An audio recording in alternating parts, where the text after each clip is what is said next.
Agent 2023 ఏప్రిల్‌లో release అయ్యి disaster talk తెచ్చుకుంది ఈ మూవీ. లిటరల్లీ 2 ఇయర్స్ తర్వాత ఇప్పుడు ఓటీటీలో స్ట్రీమ్ అవుతుంది సోనీ లివ్‌లో. నేనైతే థియేటర్ రిలీజ్ అప్పుడు మిస్ అయ్యా. ఇప్పుడు చూసి మిస్టేక్ చేశా. అప్పుడే ఎస్కేప్ అయ్యా. ఇప్పుడు ఇరుక్కుపోయా. బేసిక్‌గా ఫస్ట్ డే మూవీ మీద ఎక్స్‌పెక్టేషన్స్ ఉంటాయి ఎవరికైనా. అది కూడా సురేందర్ రెడ్డి డైరెక్షన్‌లో అఖిల్ హీరోగా పాన్ ఇండియా మూవీ అంటే అఫ్‌కోర్స్ ఎవరికైనా క్యూరియాసిటీ ఉంటుంది. అయితే నేనొకటి చెప్పాలి. బేసిక్‌గా ఏ సినిమాకైనా రివ్యూలో వర్స్ట్‌గా ఉందని విన్నాక థియేటర్ వెళ్తే అనిపిస్తది మరీ అంత ఘోరంగా ఏం లేదు కదా అని. ఎందుకంటే ముందే మన ఎక్స్‌పెక్టేషన్స్ లోగా పెట్టుకొని వెళ్తాం. 2 ఇయర్స్‌గా ఓటీటీ రిలీజ్ కానివ్వలేదు. ఒక్క రివ్యూ కూడా పాజిటివ్‌గా లేదు.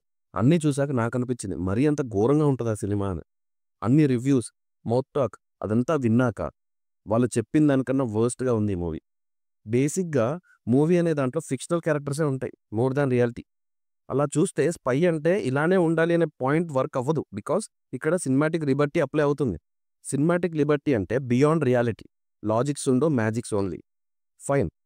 మనం కూడా ఇదే లిబర్టీ ఆలోచిస్తే అసలు మనకి క్వశ్చన్స్ రావద్దు. Because it's a fictional character. కానీ ఎంత ఫిక్షనల్ అయినా మూవీకి ఒక స్టోరీ ఉండాలి, ఉంటుంది. ఎందుకంటే చాలా స్పై మూవీస్ చూసాం ఇప్పటికే మనం. లాజిక్స్ అయినా వర్క్ అవ్వాలి ఇక్కడ, లేదా అంటే ప్లాట్ టచ్ చేయొద్దు. కానీ ఇక్కడ ఇవేం వర్క్ అవ్వలేదు. Surender Reddy directional movie after Sye Raa Narasimha Reddy చాలా టైం తీసుకొని తీసిన ప్రాజెక్ట్. నేనెప్పుడు సురేందర్ రెడ్డి నుంచి ఇంత ఎక్స్పెక్ట్ చేయలే. మేబీ ఫ్లాప్స్ ఉండొచ్చు, కానీ ఈ మూవీ ఎలా అంటే సీన్ తర్వాత సీన్ అతికిచ్చినట్టు ఉంది. Like YouTube shorts. ఇంత ఫాల్స్ రైటింగ్ ఆర్ ఇంత లేజీ రైటింగ్ చూడాల. ఎలా బిల్డ్ చేశారు ఒక స్టోరీని? Hardly 1 or 2 scenes. ఒక మూవీలో నచ్చడం అంటే చాలా రేర్. సీక్వెన్స్ ఆర్ సెగ్మెంట్ కాదు, scenes. Literally bad, very bad. ఇలాంటి రైటింగ్ వల్లనే మంచి మంచి డైరెక్టర్లు షెడ్‌కెళ్ళిపోయారు. ఇప్పుడు సురేందర్ రెడ్డి కూడా అదే ఫేస్ చేస్తున్నారేమో. ప్రెషర్‌లో రాసుకున్నట్టుంది తప్ప సీరియస్‌లీ నథింగ్ మోర్. చాలా బడ్జెట్ పెట్టారు గదా!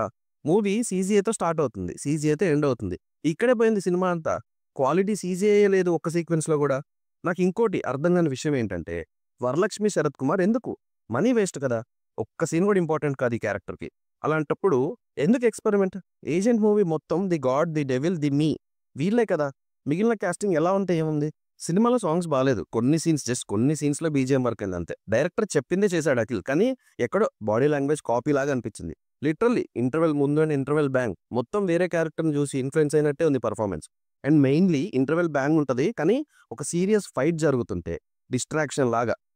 ఫైట్‌లో డాన్స్ ఏంటో పోనీ డాన్స్‌ని క్యారీ ఫార్వర్డ్ చేస్తూ సినిమాలో ఏమైనా పెట్టారా? ఆహా! అది లేదు.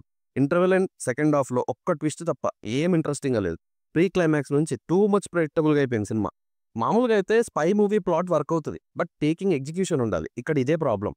అఖిల్ ట్రాన్స్‌ఫర్మేషన్ బావుంది. కంఫర్ట్ జోన్ నుంచి బయటకొచ్చి పెర్ఫార్మ్ చేశాడు. కానీ హెయిర్ స్టైల్ కొన్ని సీన్స్‌లో చాలా బావుంది. కొన్ని సీన్స్‌లో అస్సలు బాలేదు. సాంగ్స్ అయితే రాడ్ ఉన్నాయి. ముందు చూసి చెప్పిన మాట వినాల్సింది. మీరైనా సాహసం చేయకుండా సింపుల్‌గా స్కిప్ చేసేయొచ్చు. కంప్లీట్ డైరెక్టర్స్ ఫెయిల్యూర్ కనిపిస్తుంది నాకైతే. మీరు చూస్తే ఎలా అనిపించిందో నాకు కామెంట్ చేయండి. రివ్యూ నచ్చితే సబ్స్క్రైబ్ చేసుకోండి.